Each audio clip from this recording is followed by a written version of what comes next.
So that could be good and bad, someone trying to break into home building.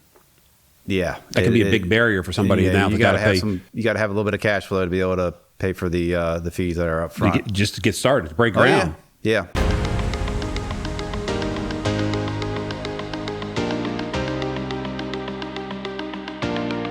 Hey, Bob Carr here for another episode of the Bob Carr Show. In this episode, Chris from Cedar Square Homes is joining us again in the studio. Chris, how you doing?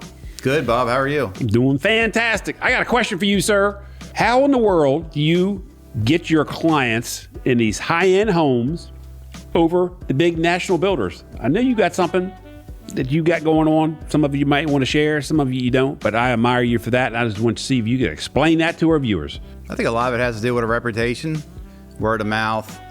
We are doing a lot more social media now with Facebook, signs that they see, and just getting around, getting to know people, getting to know real estate agents, neighbors talking to each other, things like that. So this house you got going on that you had on social media, how did you meet those folks? Actually, he does my title work, so he's one of the, he's I guess I'm a client to him, so I just got to know him through that, and he's seen our work, so he asked us to go ahead and renovate his house. I was looking at it this past weekend. My wife and I were looking at it going, wow, I didn't know you did that kind of work. No, it was a full reno. I mean, we went through, the whole upstairs was completely, probably about 35% of the house was re-gutted.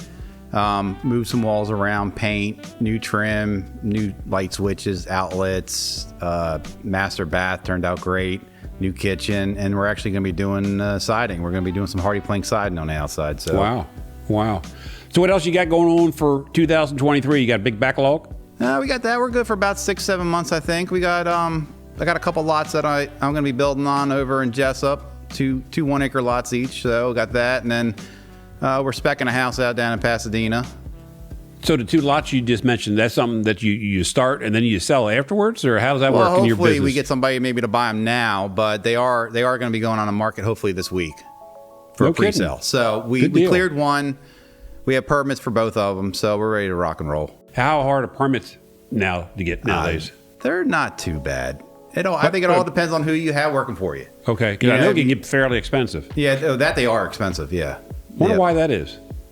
And I know it's rhetorical, but folks that don't know anything about home building. Well, the fees continue to go up, which doesn't help, like everything else. So, I mean, but permits are definitely, depends on if you're on well, septic, public water, sewer. Waterfront. A lot of it has to do with it, bonds, any fees that they might associate with it. Gotcha. So that could be good and bad, someone trying to break into home building. Yeah. That can be a big barrier for somebody now. You got to have a little bit of cash flow to be able to pay for the fees that are up front. Just to get started, to break ground. Yeah. You could be quite a bit of money in the hole by the time you even get started. So I got you.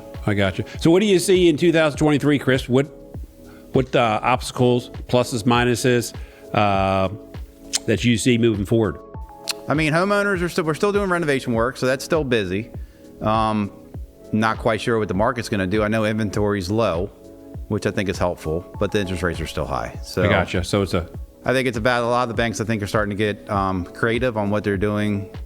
Banks are? Yeah, with the loans. Okay. I don't know too much about what they're doing, but I've just heard that people are starting to be a little bit creative.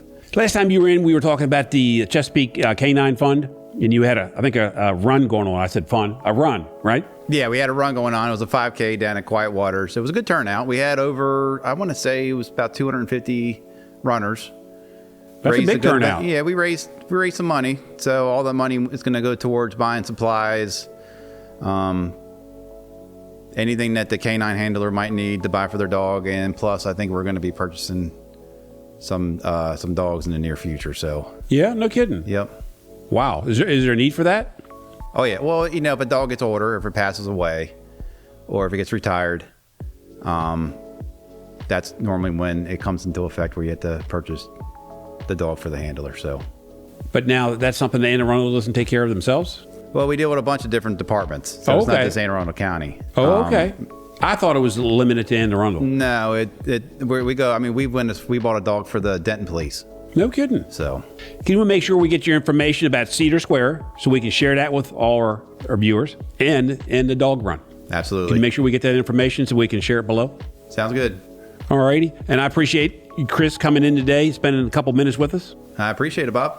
And this wraps up another episode of the Bob Carr Show. Stay tuned next week for another episode.